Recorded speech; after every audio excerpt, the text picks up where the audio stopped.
Good morning, Revolution, everybody, and welcome to our program this morning. We've got a very interesting topic this morning. We're going to talk about what is the need, why should communists run candidates, why we need them.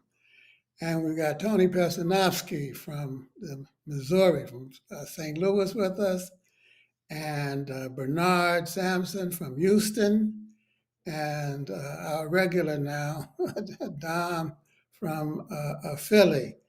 And Dom, I hope you have my back, because this is the first time I haven't had any of the other regulars on the show. Anita or Rosanna or Scott. So, we have to be in solidarity. But let's get started. Tony, um, why do we need to, why should Communist Party candidates run? Simple question. Can you give us a simple answer?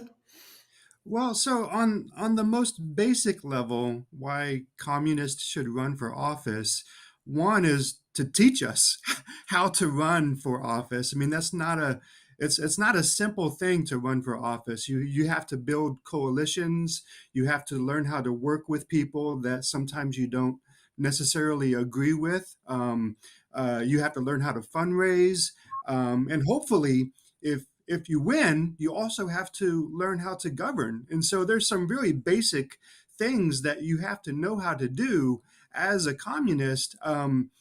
Run and hopefully win and then govern, that it's really important for us to know how to do. I know that in my own campaign in 2019 for city office, for the Board of Aldermen here in St. Louis, we had to build a broad-based coalition with elected officials, with trade unions, with community groups, with religious leaders. And so it taught me a whole lot about what it really meant to be a communist and to build the type of popular front organization and coalition that it really takes, to win and to build the type of confidence that communists need to have if we're going to really have the type of democratic socialist society that I think we envision. So, just on a really basic, simple level, those are some of the reasons why we need to run communist for office. So yeah. Well, okay, so we learned the rudiments of organization and coalition building and so on and so forth. But Dom, and by the way, congratulations on your 2019 campaign. Tony came within like 50, 60 votes of winning. And I've been saying that he should run again. Run, Tony, run. But he hasn't done so uh, so far. But Dom, so there are all those organizational things that you can do, and that's important. But at the same time, the country split right down the middle, and there's a fascist danger out there. Um, and there are a lot of good candidates. You got Cori Bush. Sorry, she got defeated in the primary. You got Bernie Sanders, people like that, Sherrod Brown, Ilhan. I could go on and on and on. What could Communist Party candidates bring that others don't? Yeah, I think that number one, like I'm not from. I think Cory Bush is out of St. Louis. I'm not from St. Louis, but I think Cory Bush was an excellent candidate. Jamal Bowman, excellent candidate. AOC, excellent candidate.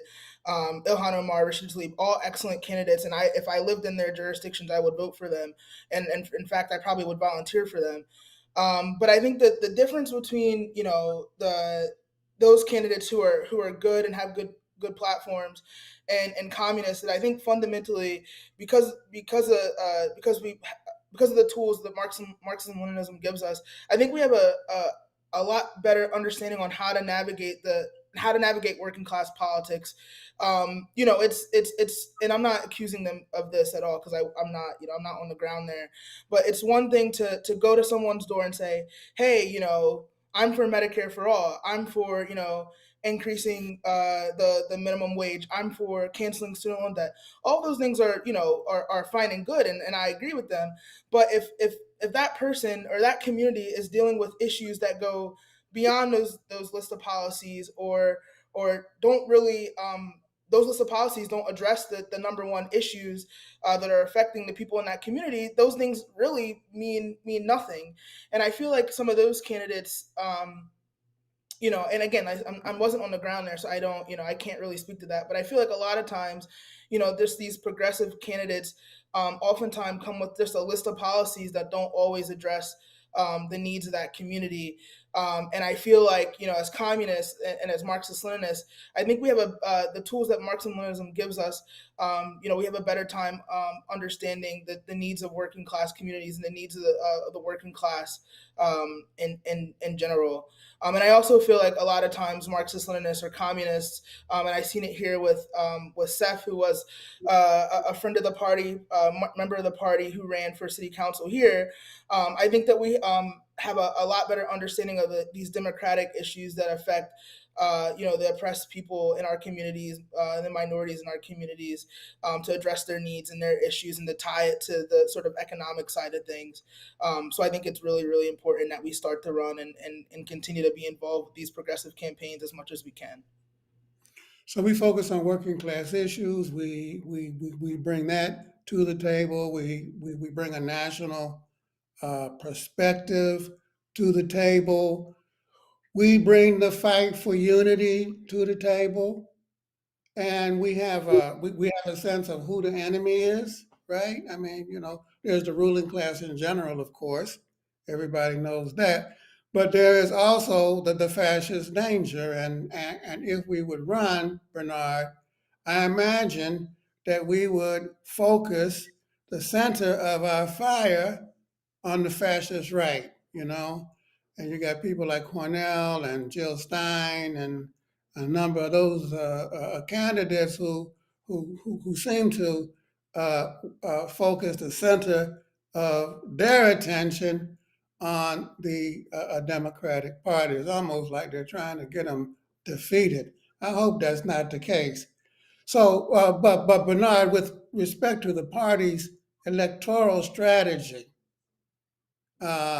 we say we have a inside outside strategy with respect to the Democratic Party. What is that? And if we are able to run inside the Democratic Party, and Tony did that, why run outside? Why should we run outside? And why not focus on running inside the party the way MAGA does? Take it over, and come to power that way. Is that a good idea? Do you think that's even possible?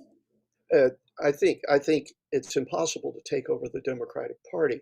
The reason MAGA can do it is because they're pro-capitalist, and the Republican Party, like the Democratic Party, is a party. It's a tool of the bourgeoisie, just like the Communist Party is a tool of the working class.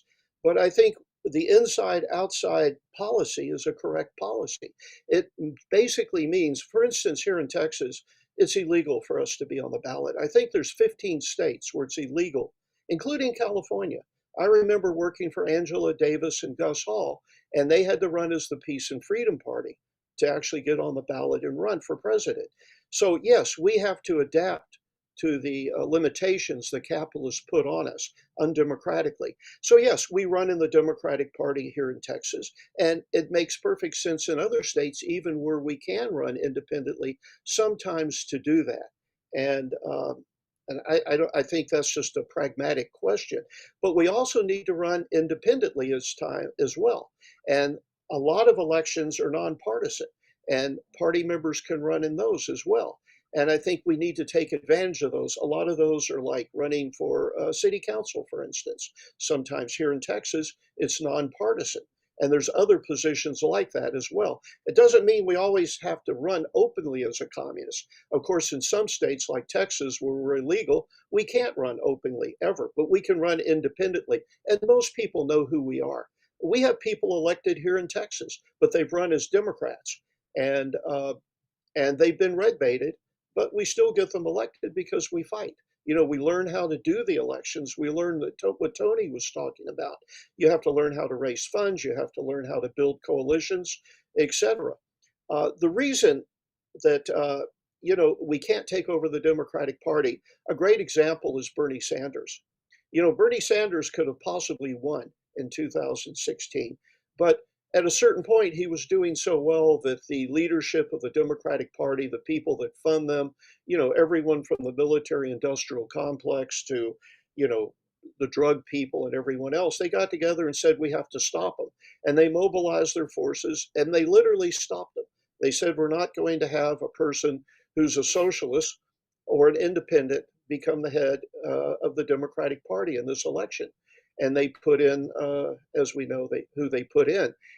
So they would rather lose than have us in there. If you look historically, the Republican Party, when it was formed, it came out of the Whig Party. So we never had three major parties. We had two parties. And because of slavery, the Whig Party was divided, it disintegrated, and the radical Republican Party came out of it and led toward, of course, the Civil War and the freeing of the slaves and the revolution against the slaveholders in the South. And I think here, eventually, that's what's going to happen, is the Democratic Party will be in crisis, as will fall apart, and we'll probably have a large coalition based around labor and civil rights, a labor-type party, American style, which will come in. And the Communist Party should play a major role in that. Okay, well, Tony, you heard it from Bernard. He's very pessimistic about the possibility of taking over the Democratic Party. And I can't say that I blame him. And he points to what happened to Bernie Sanders. And by the way, I'm out here in Oakland and we're meeting with party leaders and party members. And, several of the younger party members I met say that they joined the party precisely because they were radicalized by the Sanders movement. Socialism became a household word, but they got pissed off when they felt that he got dissed by the Democratic National Committee. And so it makes sense for us to keep our hands in both pots, But one of the reasons for keeping our hands in the independent pot is a principled reason. And that principle is based in Marx and Lenin and Engels' concept that the main role of the communist is to fight for the political independence of the working class, right?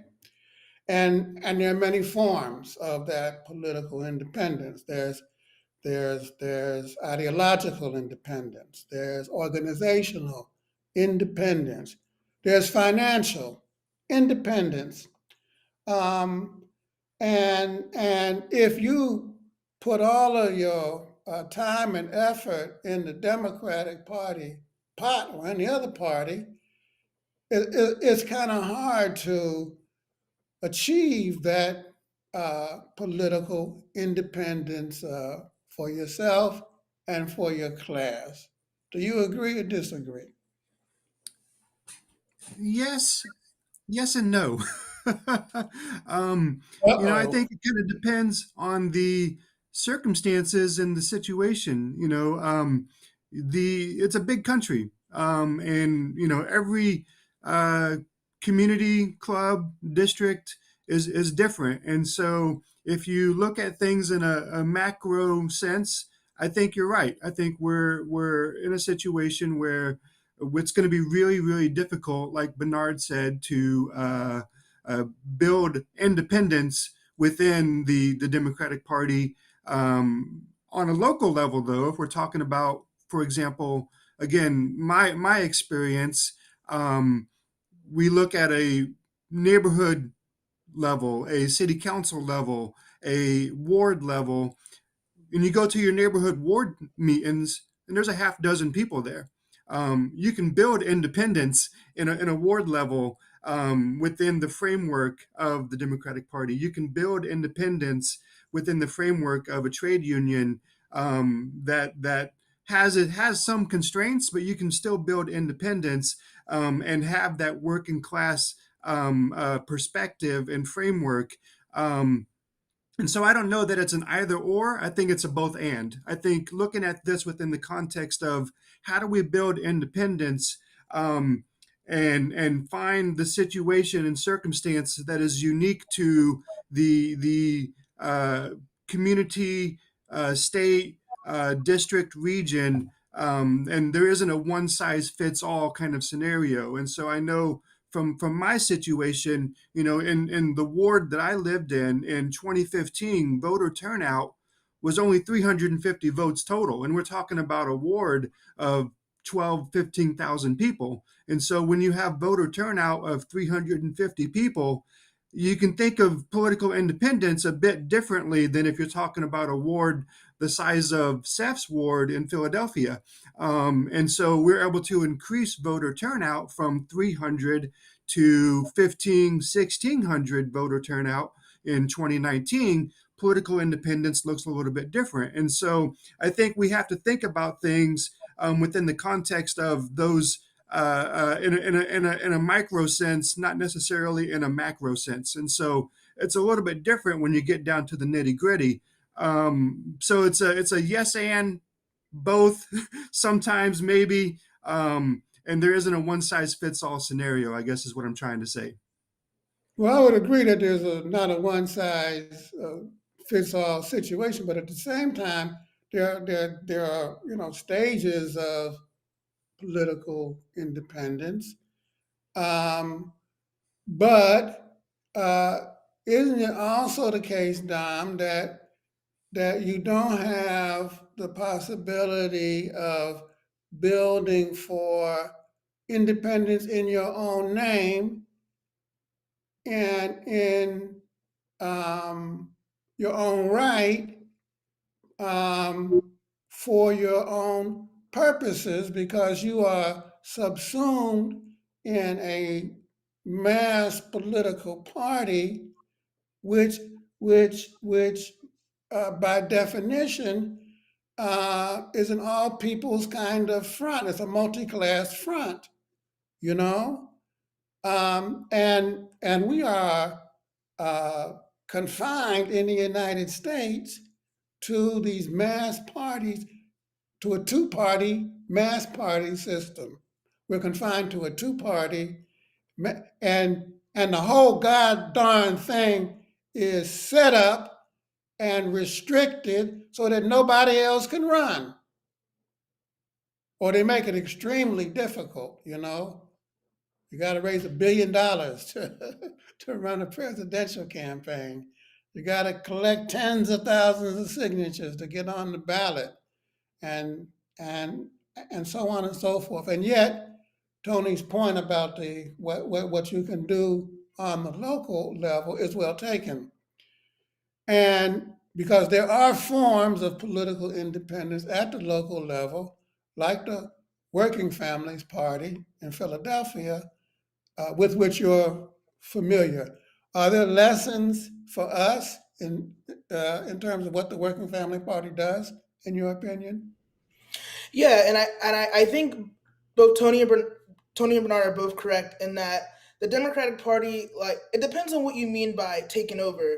I think the Democrats and the Republicans are not parties in a traditional sense. They're not parties like our party, or they're, in my opinion, really just glorified fundraising machines. And that's why someone like AOC and Eric Adams can exist in the same party in the same city and have fundamentally different, worldviews, in my opinion.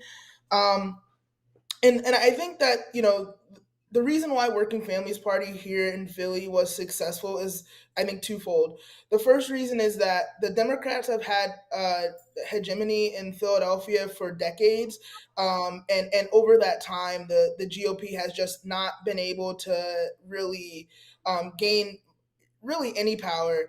And before the Working Families Party council members were elected, before the first one was Kendra Brooks was elected, I believe the GOP maybe had three out of somewhere in the teens seats on city council, which is not a lot at all. And then when Nick O'Rourke, who's the other Working Families Party council member, ran after he won, they only have one. So that's years and years of decades of political hegemony that the Democrats have had in Philly.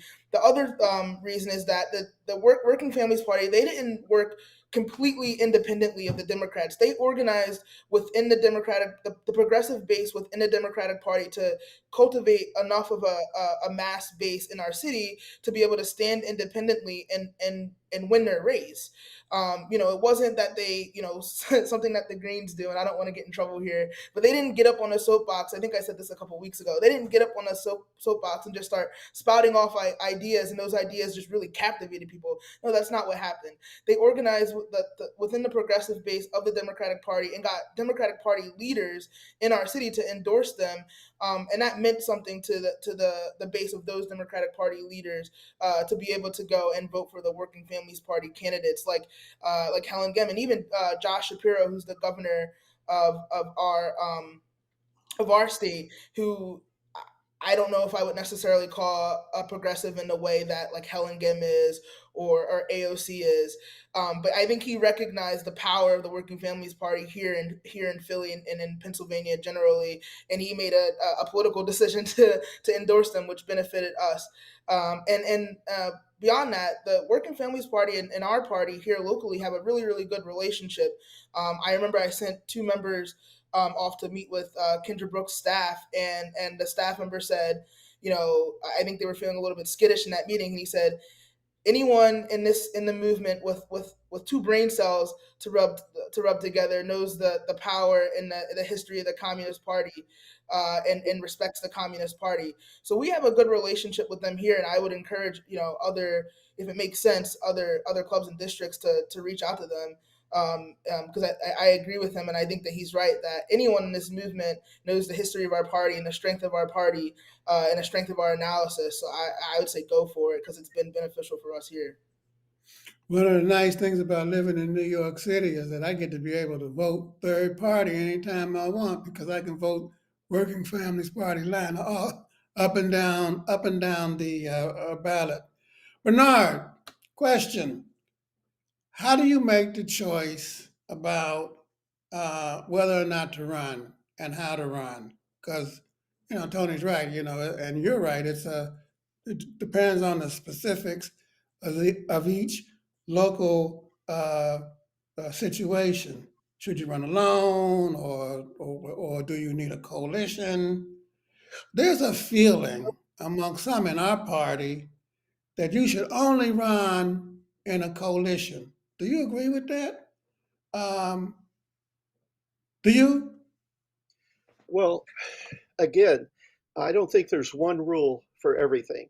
As communists, we have to look at the objective conditions and decide how we move forward.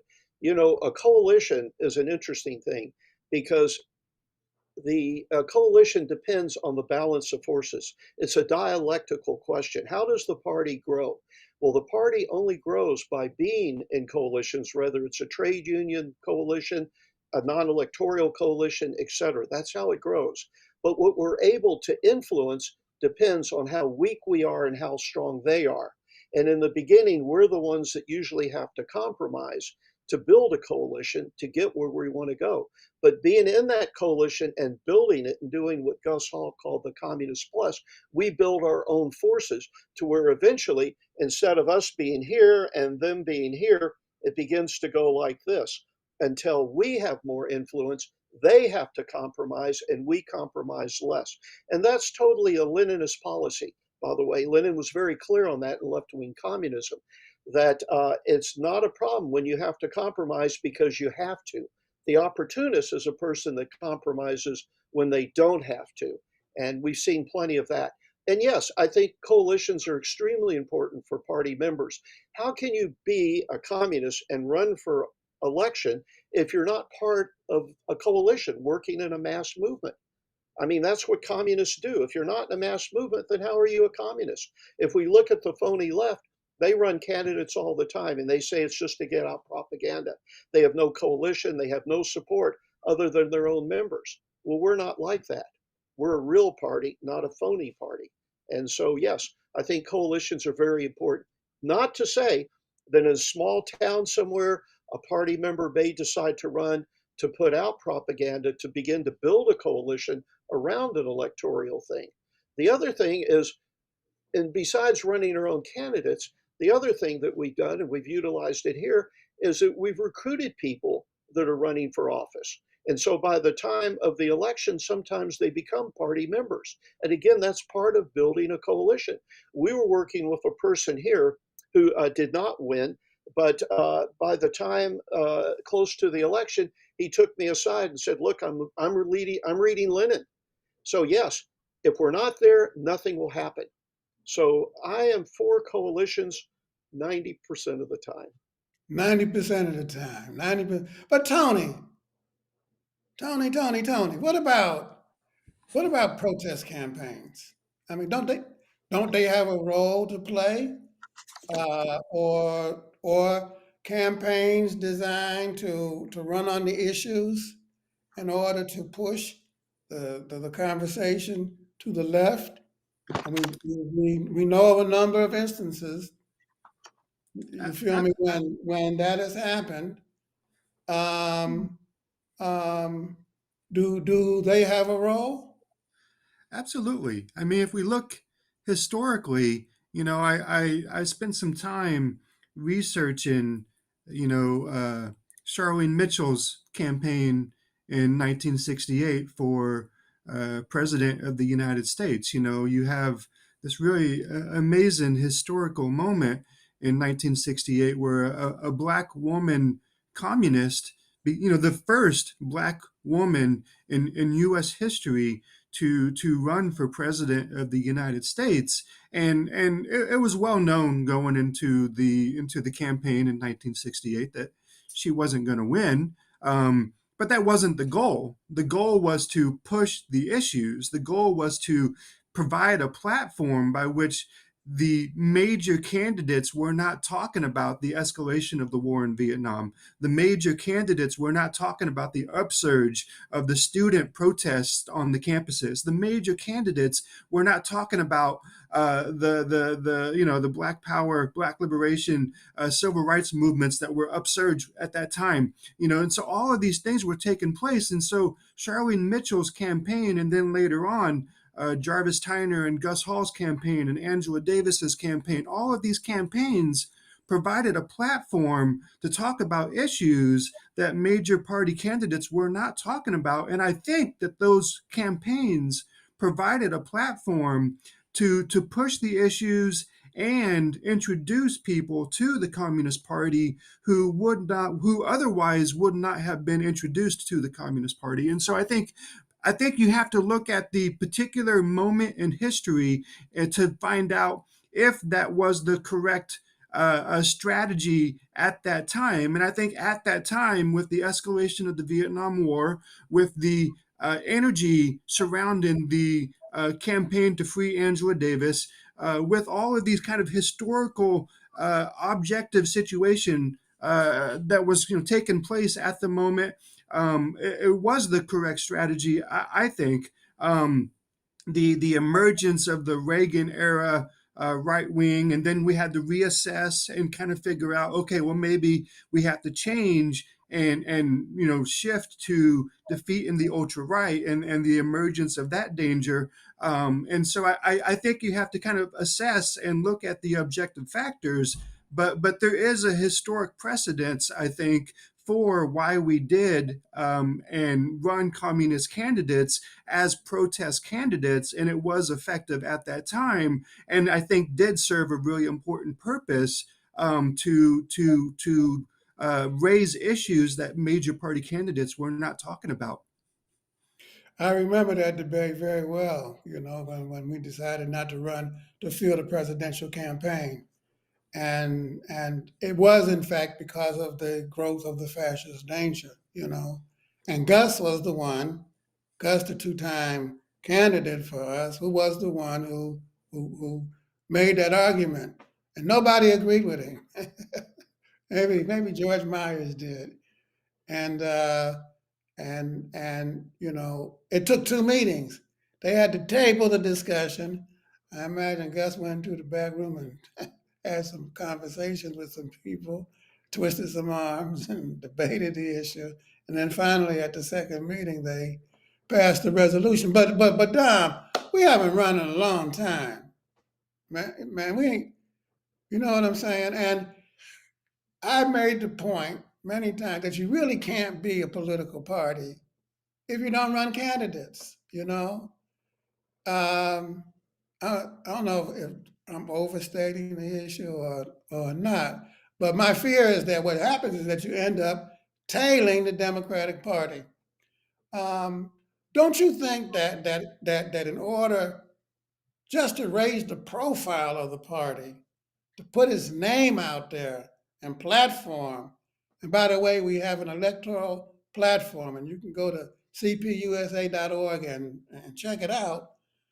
Isn't that a legitimate form of party activity to increase our influence and size so people get to know us and people, oh my God, the communists are running for office in my neighborhood.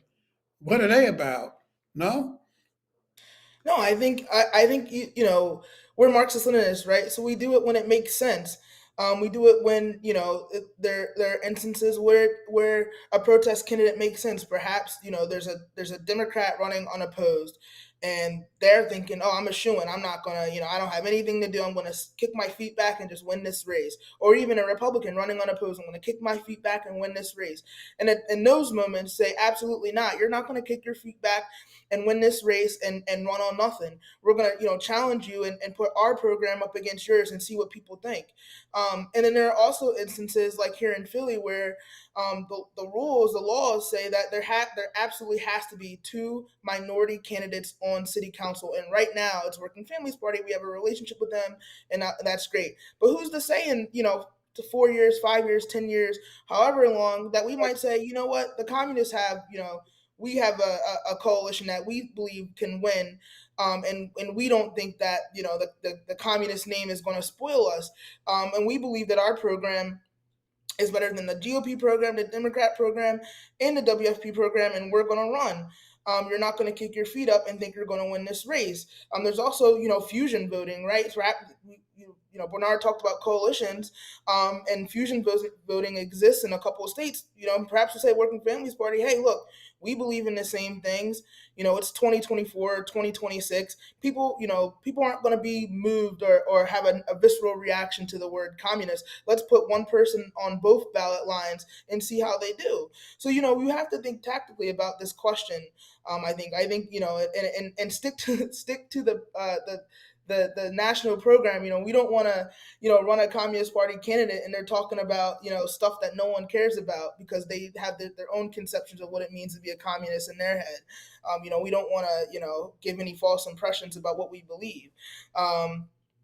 So yeah, I think you have to think tactically about it, and I think there are a lot of places in this country like Philly, where it makes sense, and I think that we can win.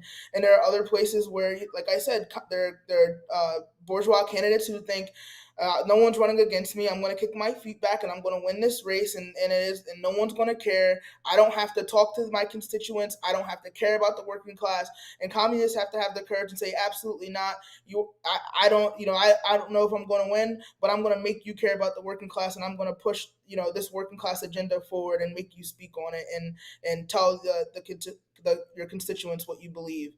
And I think that raises the visibility of the party on both ends.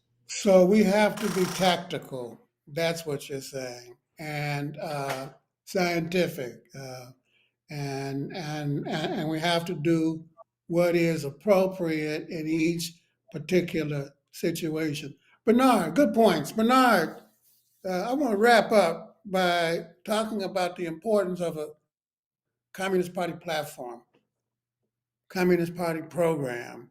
We have issued a minimum platform for the People's Front. Um, and it talks about a whole number of very, very important, issues, including cutting off ties to Israel, uh, uh, insisting on a ceasefire. It talks about working class rights.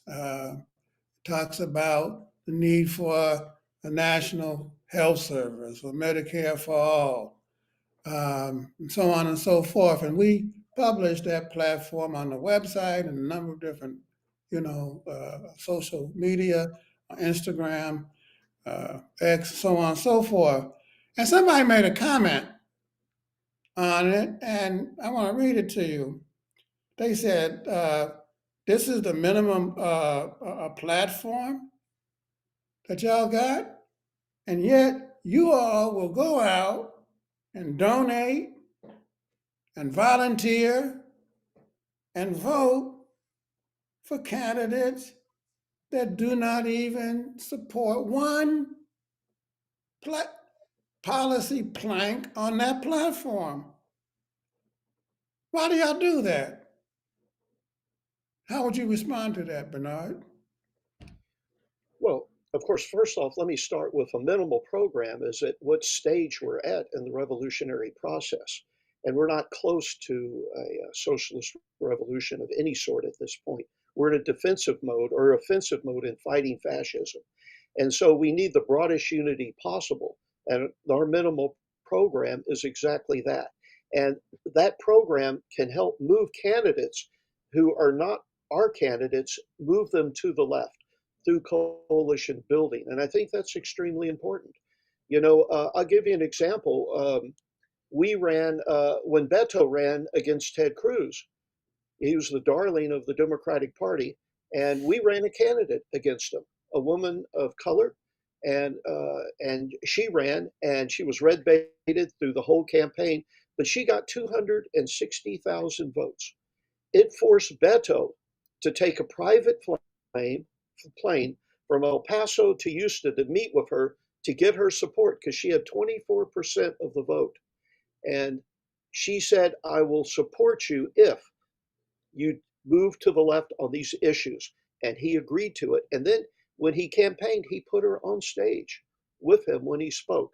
And the minimal program does this, and we can force other people, if we're able to, if we have the power, we can force them to move to the left.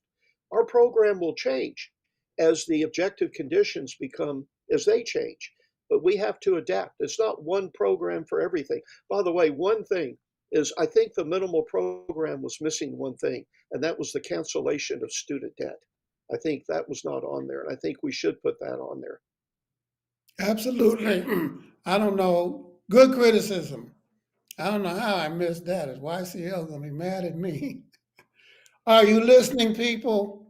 The role of the minimum program is to put the ideas out there that are appropriate for this stage of the struggle that nobody else will put out there so that we can influence people in the center, because we do have to build a coalition so that we stand for left center unity, you know, and it can have the effect and that was that was the first time I heard that story, Bernard.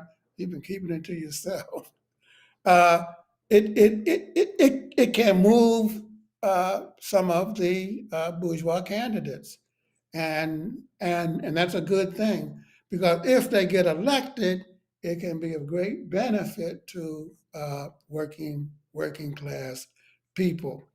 Well, we have had a great conversation today. Thank you, Tony. I know you got to go pick up a car because you're going to get on the road and visit some party clubs in Missouri and in Kansas. Thank you, Dom. As always, great answers. Thank you, Bernard, first time on Good Morning Revolution. We will definitely have you back. Can I say one And thing? until next week, make sure you've made a plan to vote. Make sure you include getting other people to vote in the plan. If you're able, make sure you do some phone banking, go out, do some canvassing. You can go to vote.gov and find all the materials that you need in order to do that. Make sure you become part of the effort to defend the vote, because the vote's going to have to be defended against these fascists. Don't. We are in for the next 3 weeks. You're going to be telling your grandchildren about it. Trust me. We're in for a fight, and we've got to be ready for it. Until next week, stay strong, stay safe, stay in the fight. One more thing. We are going to start running candidates, y'all. And if you are interested in becoming a candidate, and we hope you are, we want you to write to us at cpusa@cpusa.org. Let us know. It could be for city council. It could be for school board. It could be for dog catcher, cat catcher. It could be for the person that is elected to put Trump in an asylum to make him stop lying about Haitians eating dogs and cats. It could be for state representative. We need candidates, and if I have any say about it, and I do, next election cycle, you're going to see a number of Communist Party candidates out there. Take care, everybody. Have a great week. See you later. Bye-bye.